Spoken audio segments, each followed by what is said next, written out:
have a wonderful day planned. We are going to be looking at the island fox, which is actually a descendant of the gray fox from the mainland. And we have a Chumash elder with us today, and we will be experiencing many beautiful things. And come with us, and we're gonna have a great time. So there we have spotted the island fox. The island fox is native here, and he stems from the gray fox that we talked about. And some researchers say that the island fox has been here for 18,000 years. He averages about 4 pounds. They mate for life, which I think is pretty cool. And let's see, they have 1 to 5 pups. They actually growl and bark like dogs, apparently. The island fox population was dangerously low because they introduced golden eagles out here. Yes, I heard that. And the golden eagles saw them as prey. Yeah. Realized that food. That's a perfect snack right there.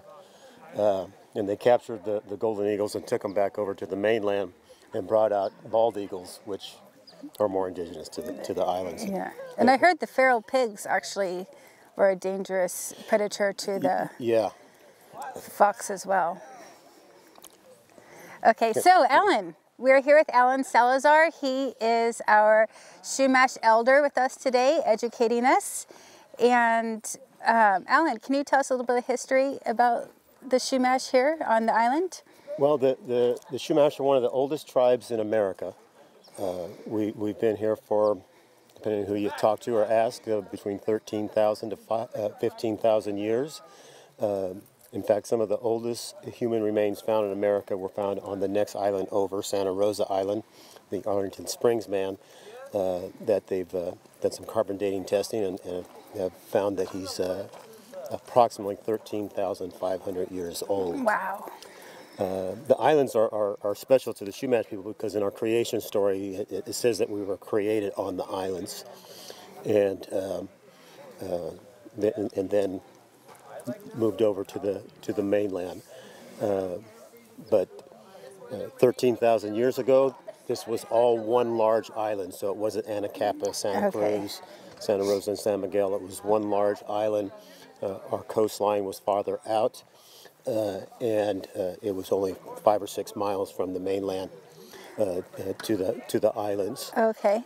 So we've always traded with the Chumash island people and the Chumash mainland people for thousands and thousands of years. Now the island people, were they considered the meek Chumash, or both the mainland and the island people, the makers of shell money? The word Chumash comes from shell bead money, makers of the shell bead money, and the small Alvela shells that were used were made almost exclusively by the island people. Okay, that's it. So, and when you look at the islands, they have a lot of an abundance of food from the ocean. Sea mammals and fish and clams and abalone, things like that. But there's not an abundance of plant life here, as far as edible plant life. And the Chumash on the mainland, 75% of our diet was plants, vegetables, and fruits and roots and things like that.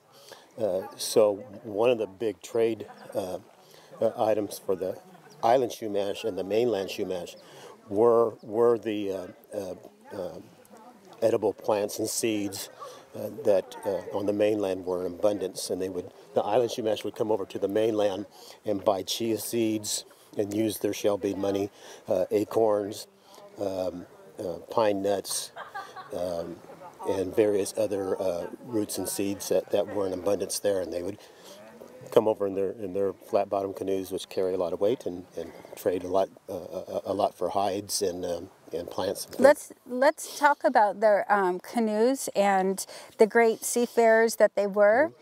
And you were mentioning before that there were only 2 tribes that built plank canoes, and the Chumash being one of those tribes, and probably the most sufficient, I would think. The first Spanish settlers and seamen that came down the coast of California, when they came into Chumash territory, especially around Santa Barbara, Ventura, Carpinteria, they say in their notes how they were greeted by not just a few, but 30, 40 canoes, anywhere from 20 feet, some of them up to 40 feet long with 10, 12 people in them, and that they were very impressed with the maneuverability, the speed, and the skill of the Chumash paddlers in their canoes. They're flat-bottom canoes, so you have to have weight in them, so the little bit of your canoe's underwater, so it's not tippy. And the Chumash and the Tongva or Gabrielino Indians from the Los Angeles area are the only two tribes in California that built ocean-going canoes.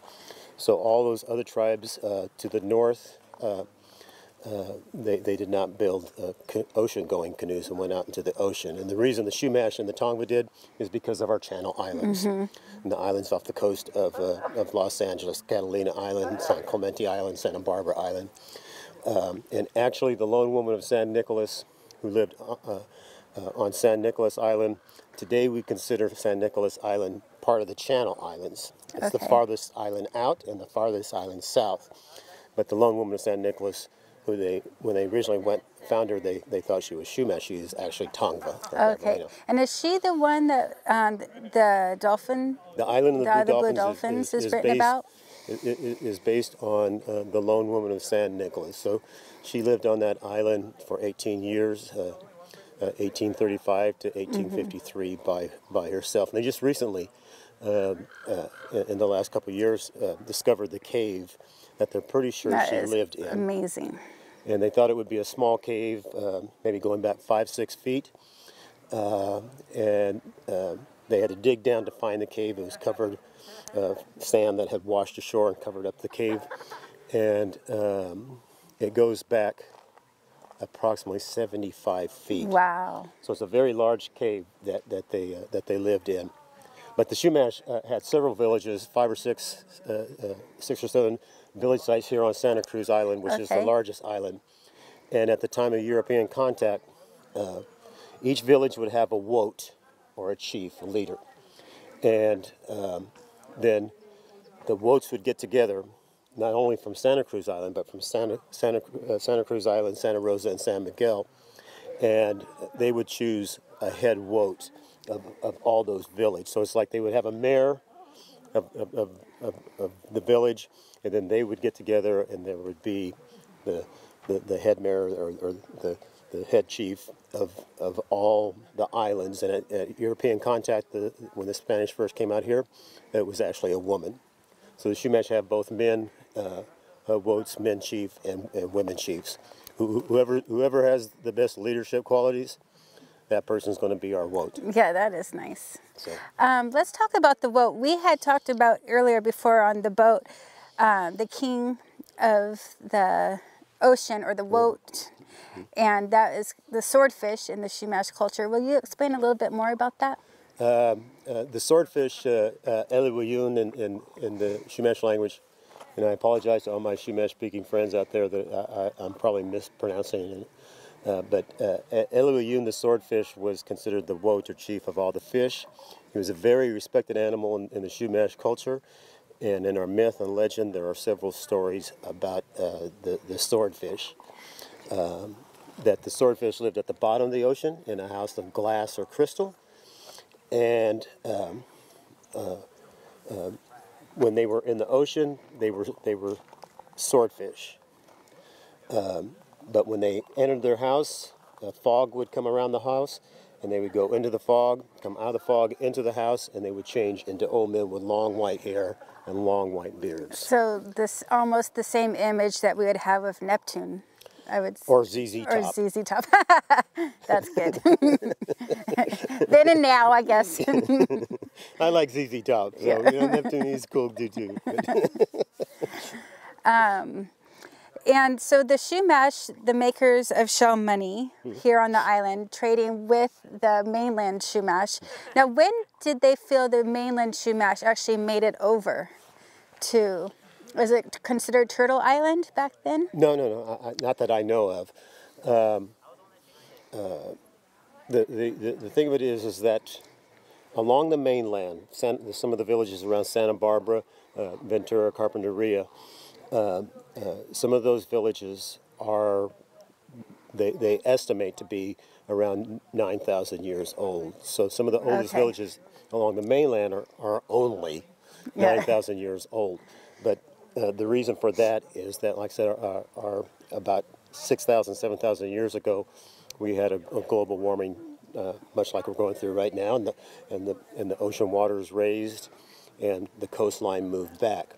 So about 3 miles off our coastline, there are ancient Chumash village sites that are probably 13 to 14,000 years old, just like the village, some of the older village sites on the islands here that they've dated to be around 12 to 13,000 years old. There's so much rich culture and diversity between the wildlife here, and I would love to have a naturalist come over and talk to us about the island fox and maybe the scrub jay that is native to here. Great. Thank you. Alan, thank you. We are here now speaking with Bill Weinerth. He is a naturalist here for the Channel Islands. So can you tell us a little bit more about the island fox that lives here? Well, the island fox, we had a plan to restore the fox, and it was multifaceted.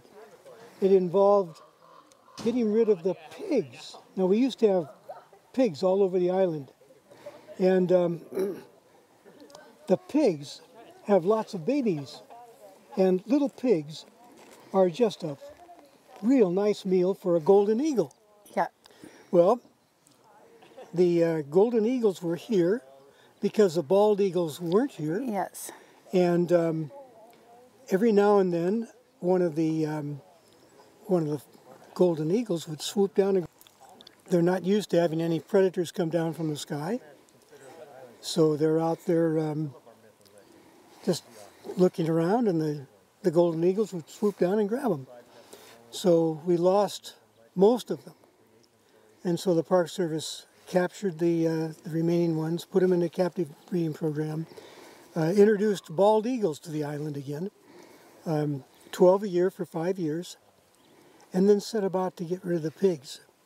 And getting rid of the pigs was a major, major problem, because we had to divide the island into sections, and then we hired hunters that came in from New Zealand. We called them the Kiwis, and they came in and they went from section to section, trapping and disposing of the pigs, until finally, I think it was about 3 years ago, we had all the pigs gone. Wow. I heard in 2004 that is actually when the Conservancy claimed that the island fox was an endangered species. Is that correct? That sounds about right, yeah. And now it's rehabilitated to almost 95%, the fox? Yeah. About that? It's hard to know because we didn't have real good baseline numbers. Okay. But we think that we have over 1,000, maybe 1,200 on Santa Cruz now. Wow. Which is close to the carrying capacity. Okay. Very good. Yeah. That's a effort well received. Yeah. And the bald eagles, how did they reintroduce the bald eagles to the island and then get rid of the golden eagles? That seems quite an endeavor as well, besides the feral pigs. Yeah, well, the bald eagles were brought in from, let's see, well, there are 12 a year. Some of them were brought in from eggs that were taken from other places. Oh, okay. And they were hatched and nurtured, and then when they were fairly small, they were brought here. Where did they bring the golden eagle to? Because the golden eagle is a national recognized endangered species. Yeah, yeah. Do you know where they brought the eagles over to? Well, Of course, the golden eagles were here because the bald eagles weren't here, and because there was plenty of food. So what the Park Service did was they trapped them by bow nets, by nets they could drop over them, and then they got them. And we wanted to take them up as far north and east as we could, like Idaho. Okay. But the people in Idaho didn't want our golden eagles. Really? So the best we could do is take them to that far northeastern corner of California and release them.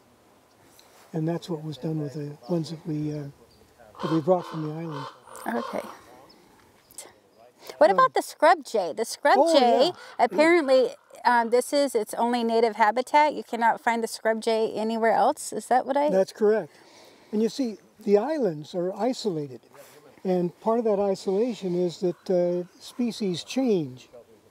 And anything that's bigger than a loaf of bread gets smaller. Thus we see the fox running around, and this is not the gray fox from the mainland. This is a small fox, about the size of a cat. But something smaller than a loaf of bread gets bigger. And the island jay, the Santa Cruz Island jay, is about 1/3 bigger than the mainland jay. It has a heavier beak, it's darker blue, and is found only here on Santa Cruz Island. Only here. I hope to see one today. I hope we do too. They're mostly over in Pirates Cove, though? Prisoners. Oh, Prisoners Cove. Excuse me, Prisoners Cove. There are a number of them at Smugglers, but and they're in the Central Valley. Well, Kathy has seen some here between the campgrounds, but I've never seen one over here. Okay. But the island scrub jay is a pretty amazing, very beautiful creature. And it, of course, came here and then changed and became an endemic species. Wonderful. Well, thank you so much, Bill, for educating us further on this wonderful paradise we are in today. Appreciate your time. Well, it's good to be here. And thank you. We look forward to a wonderful hike along the cliffs to see more of this natural beauty. And look for peregrine falcons. And peregrine falcons. Okay. Yeah. Thank you. We're here with Greg Dane on beautiful Santa Cruz Island, and he has brought a group of students. He is a teacher at the Fillmore High School, and he teaches videography. Yep. And you have split the students into groups to study the island fox, the Chumash, and marine life. That's correct. And marine protected areas that are outside in the ocean.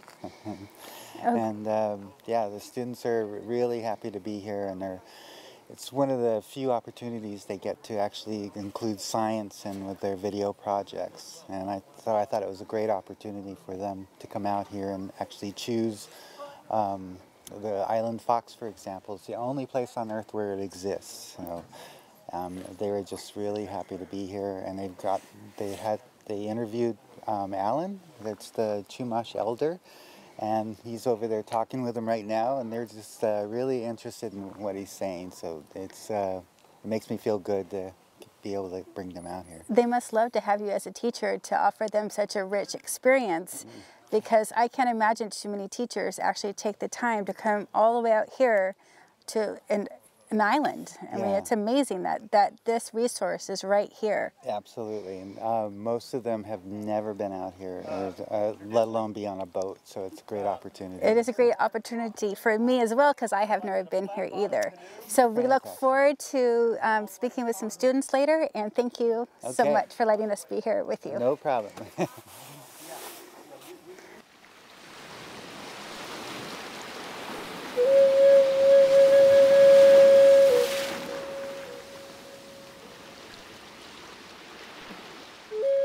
This is a good example of the different diversity here on the island.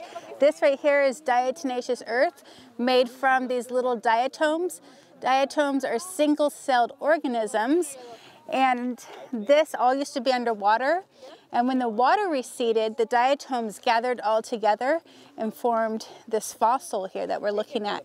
The Chumash not only used the diatomaceous earth for paint, they also used it as sunscreen from what I just learned. So, pretty amazing. I love all this. How Coyote had, kind of tricked her and she lost her temper. So she paddled all the ways to San Nicolas Island by herself. And when she got there, she was on the beach for a couple days. And she thought that she was a disgrace to her family. So she was going to walk out into the ocean and end her life.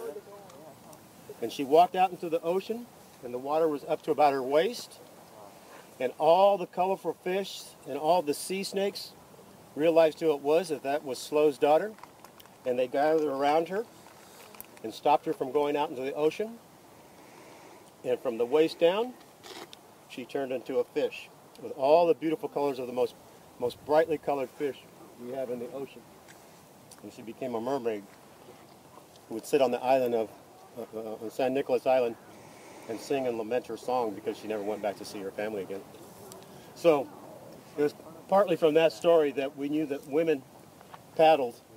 And when we built Elohim in 1997, trust me, we got some grief from some old men like myself that were raised to believe that that was the Brotherhood of the Tamal, that were the men that built the canoes and paddled in them, and that we shouldn't have women canoe builders and women paddlers.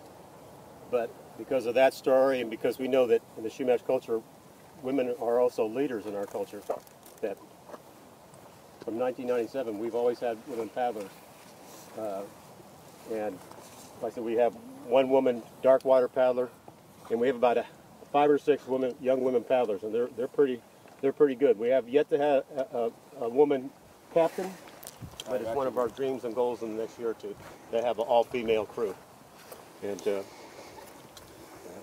that's our Chumash mermaid story. Very nice.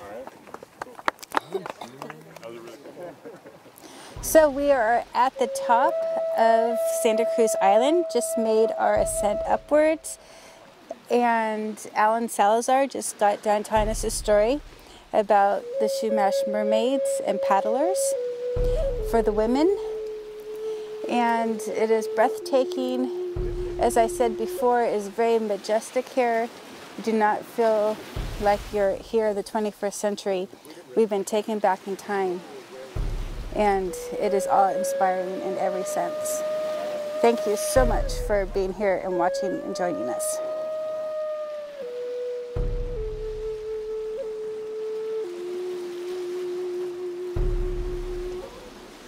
Well, we are finishing our day here on Santa Cruz Island, and it has been a very magical day. We've seen so much wildlife. We saw a baby bald eagle. We got to see the island fox, which Santa Cruz Island is known for in its restoration project. In 2004, the island fox became an endangered species, and in 2002 is when they set out to restore the fox's population here, and they've been very successful in its restoration by taking out the golden eagles that came in and would use the fox's food and the feral pigs, and they've been very successful. And we had a magical, magical day here. We got to see all types of fauna. We got to hike mountains, listen to Chumash tales. It could not have been more of a blessed day, and thank you for joining us.